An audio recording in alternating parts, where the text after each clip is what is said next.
YouTube vinyl community, Rascals fans, random people on the internet. My name is Giggens, and today we're going to talk about the Rascals' last album, The Island of Real. Have you ever been to the Island of... Oh wait, that's Island of Love. They've been to the island twice, apparently. In 1970, Gene Cornish and Eddie decided to leave the band, leaving the band to be Felix and Dino, and whoever else wanted to feel like joining at the time. There's a lot of mystery about the band at this point, and not a whole lot of history. That was pretty cool. Not too much mystery, not enough history. Whoa. All right, I'm gonna write that down. So researching this thing has been difficult because there's just not a lot about them at this period. This is actually a promo copy of their album, The Island of Real, 1972, their last album. In the mid to late 60s, they were one of the hottest bands in America for sure, and scored some of the biggest songs of their career in the late 60s, like People Gotta Be Free went to #1, It's a Beautiful Morning was a big song for them, and then all of a sudden the hits kind of slowed down, in America anyway. In Canada, they were still a big band. Songs like Sea, Heaven, Carry Me Back, Glory Glory, they were all still really big sellers up in Canada. But for some reason, America was like, we're done. Which is weird because they have a big giant song like People Gotta Be Free and It's a Beautiful Morning, and then all of a sudden people just stop buying their singles. Like, that seems bizarre. But they continue to make some of the best albums of the 60s and early 70s. I think the Rascals are one of the most underrated bands of all time and really deserve the credit that they deserve, or should get. I think they're way more than Good Love, and they're way more than Groovin', but I mean, and don't get me wrong, I absolutely adore those songs. They're some of my favorite songs of all time. But when you hear something like this, and I think this trend started with them when they became the Rascals, when they took off the word young, and they were no longer Young Rascals anymore. They really jumped headfirst into the album-oriented world. Whereas it was such a singles market into the mid-'60s, and by about the time Pet Sounds, Revolver, Sgt. Pepper came out, like, everything changed, and albums were like the way to go. You could put a world into the album and create an aesthetic and a cohesive thought. And they jumped into that. Albums like Freedom Suite, Once Upon a Dream, and Sea, Search and Nearness. I think they have some of the best, most experimental, far-out music that I've ever heard, and it's so full of soul. They never lost that soulful touch, that R&B flavor, and I think that's what keeps them so apart from the rest of the groups at that time. So yeah, Gene and Eddie left in 1970 either during or right after Search and Nearness came out, and they put out another album after this called Peaceful World, which was Felix and Dino with a group of musicians that gathered together, a lot of really high-scale jazz musicians. And they put out this album that was pretty jazz influenced, and it didn't sell. And then they came out with this one, which also didn't sell, but it peaked at number 180 on the charts, which is like late 60s Beach Boys territory. So I mean, to put it in that contextualization, no one was buying their albums, which is so heartbreaking because this album freaking rules. And let's just jump into it. So this thing literally was on the charts for like 3 weeks in 1972. I think the peak date for this thing was May 20th, 1972. It hit 180 on the charts. I can't find the exact release date for this thing. If you guys can, let me know. I'd like to know the exact date this thing came out. But there were a few singles from this album. Lucky Day, Hummin' Song, and Brother Tree. I think Jungle Walk was also a single too, but none of them did anything. None of them charted, none of them made an impact. Which, again, super hard to understand that, because songs like Lucky Day, like, what a freaking awesome way to start out this album. Like, let's just jump into that, because it's got like this bouncy, and I use this with the utmost respect, it's got this bouncy Sesame Street vibe to it. It's happy, it's chill, it's beautiful, it's sunny, it's bright, it's soulful power pop. It's like candy or something. It's so sweet, but it's so deep.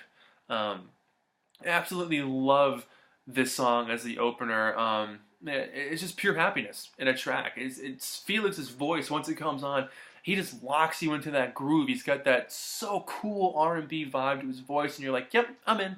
I get it. And I think the big thing for me too is some of their albums in late 60s and early 70s, the cover art was always like, what's on the inside? Like, you can never like expect what this is gonna sound like. And Dino actually did the cover for this thing, which is pretty cool. Track 2 on here, Saga of New York. This album as a whole, and this song in particular, has like a really sly rock groove. It's got like an inquisitive rock groove, mixed with the R&B vocals and the non-stop dancey, bouncy rhythm that happens throughout. Very Stones-like guitar, work on this one. I can't wait till Saturday night. Like it's just a fun song. I love the background vocals on this album. The group at this point, I'm guessing, was 6 people, but there's a whole bunch of credits on the back of this thing. So we got Felix and Dino, and on the bass, excuse me for reading, on the bass is Robert Popwell. And his bass playing on this album, I think, is fantastic and keeps the groove on this thing so fun because his walking bass lines are all over the place, and he completely adds his own flavor to the songs, and I absolutely love his bass playing on this album. Be on the Real Side is a really funky Curtis Mayfield inspired track. It sounds like something he could pull off really well. It's a song about being honest and true and good to others in a world where life is already hard enough, and you're trying to, I think, find your footing and find your grounding and still understand that the world is rough, but you still got to find some peace there and try to spread some love. That's the kind of vibe I get from that song.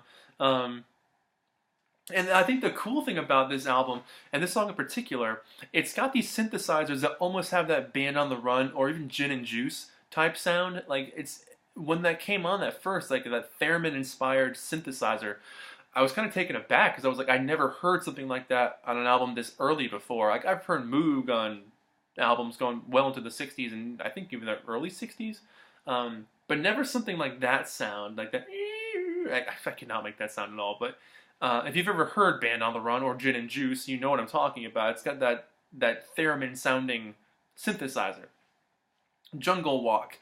This song is a total Sly and the Family Stone song. Like, you can totally see them pulling this off, executing it perfectly. It's funky, it's upbeat, it's got that "thank you for letting me be myself" vibe. I love the changes that happen throughout this thing, like timing-wise. The group vocals, the playfulness, the cool guitar and horn call and response, the whole thing is cool. Brother Tree, it's one of those things about Felix's voice. He's up there for me with, like, I'd even put him up there with Carl Wilson in terms of voices that could sing about paint drying and you'd be like, wow. I mean, he's just got this cool voice. Like, it's soulful, it's rich, it's comfortable, it's welcoming. But it's Brother Tree, like, you just fall into that. I love the pretty pianos on this thing, the harp sounds. There's some really, I would even use the word beautiful bass lines that accent the song very well. The drumming, I think, is really understated on this track, which I think helps move it along really well.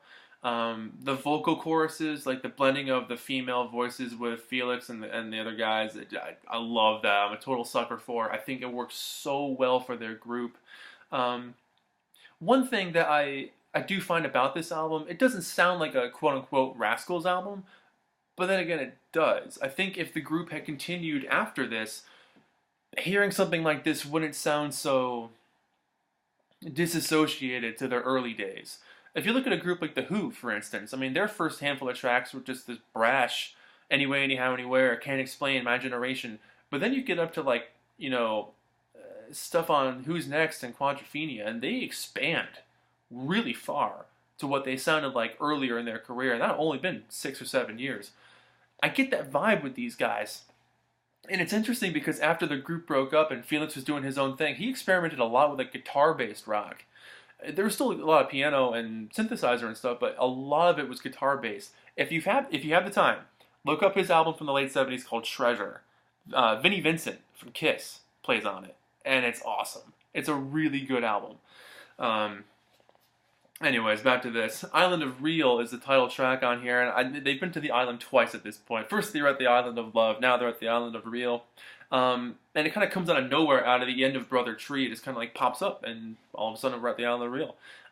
It's got this, everybody's happy, everybody's groovy, everybody's having a good time kind of vibe, and I absolutely love that. There's some sprinkled wah-wah effect guitars, piccolo flutes, and a couple of time changes to keep your attention. I really, really enjoy the vibe of that track.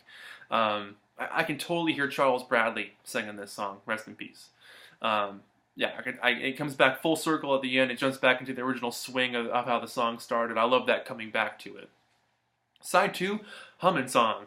The really peppy guitars on this thing, and they lead into like a pedal-infused rhythm. It's excellent drums on this song. Drummings? Excellent drummings by Dino on this song. Really expressive horns, add a whole bunch of flourishes to color this track really well. I'm getting a big Motown vibe off this, and I love I think it's an alto sax that is doing its own solo on this thing. And again, that talking, walking bass is killer. Excellent stuff. Dino, his drumming, I think he's one of the best drummers of all time. And there's tracks throughout here where you can hear his big band influences. And if you've ever seen a video of him playing, he was an awesome drummer to watch. The things he does with his sticks, the way he utilizes his entire drum kit, fascinating drummer. I think he deserves way more respect for his instrument than he gets. He's an absolutely phenomenal drummer. Echoes, Molly Holt, the singer here, takes the lead on this one. And it's a really sweet bossa nova type shuffle kind of song. It's a song about like, everyday relationship and the daily stuff that you go through in a relationship and some of the comforts that are there. As a Beach Boys fan, you can use the term slice of life. And if you watched my channel, you know we've described that to talk about Brian's music in the late 60s. But I'm getting that vibe off of this one. I enjoy it. Buttercup, this is one of my favorites on this album. It's got kind of a moon dance vibe.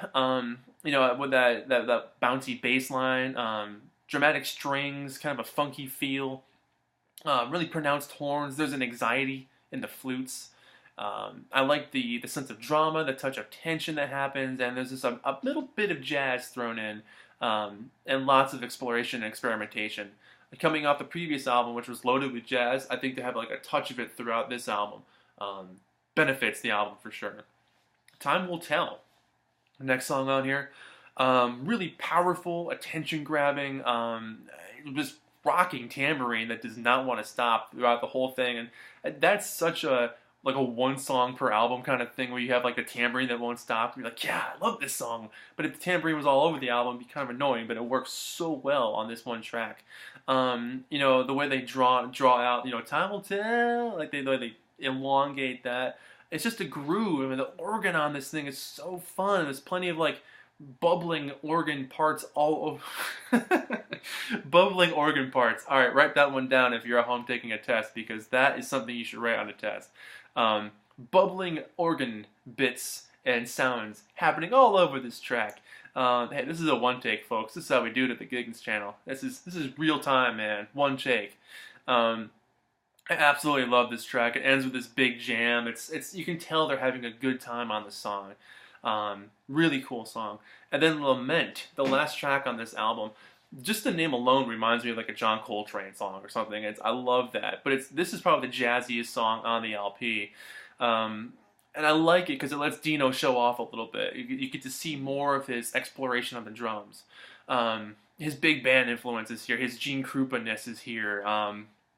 It's a slow burner of a song for sure, and because of that, it gets to grow and expand, and you just don't get that on albums anymore. You don't get a song that lets it do its own thing for a while and kind of go places. It's just your pop hook songs on an album, and then it's done. There's nowhere for listening to someone experiment at the same time. There's something to be said for that. Hearing someone go someplace with a guitar, or with their piano, or with their bass guitar. I mean, that exploration is absolutely fascinating to listen to, for me anyway, but I love that. The sax solos on here, the bass, the organ, I love all. Everyone's doing their own thing on this track, but it blends together so well, which is a very jazz thing to do. But, Felix sings, I can't live, I can't be alone without you. I mean, the way he sings that is so understated, but so full of heart. He's like, in the very last line of this thing, I think is can't stand to be alone, which is almost sad because like this was the last Rascals album. Gene and Eddie weren't in the band anymore. The group had lost 2 and gained 4. So I mean, I'm guessing these are all the Rascals at this point. Nothing says who the actual members of this band are at this point. This was their second album for Columbia Records, having been on Atlantic for the entire 60s. And then to be on Columbia now, they were growing and moving and trying something different, but it didn't sell, and that's so heartbreaking because who knows what would have come next for these guys. their peak period was 65 through 69, 68, in terms of commercial viability. But man, they made some of the best music of that era. They really did. If you haven't heard this album, I highly suggest picking it up. I'd probably give it a 9 out of 10. I absolutely adore this album. There's so much heart and soul that went into this, and it's a shame because it just went completely unnoticed. It's almost like their Sunflower, like the Beach Boys' Sunflower. I'd put it up there in terms of like great albums that just have not been heard. So, the Rascals, The Island of Real. If any of you Rascals are watching this, thank you for making this album. I think it's an absolutely brilliant piece of work, and more people need to know about it, so that's why my channel exists. My name is Giggens. This has been Album Reviews with the Rascals, The Island of Real, their last album from 1972. Thank you guys so much for watching. Let me know what you think of this thing if you've heard it, or check it out. It's on YouTube, so dig it up. Thanks guys, and I'll see you in the next video. Bye.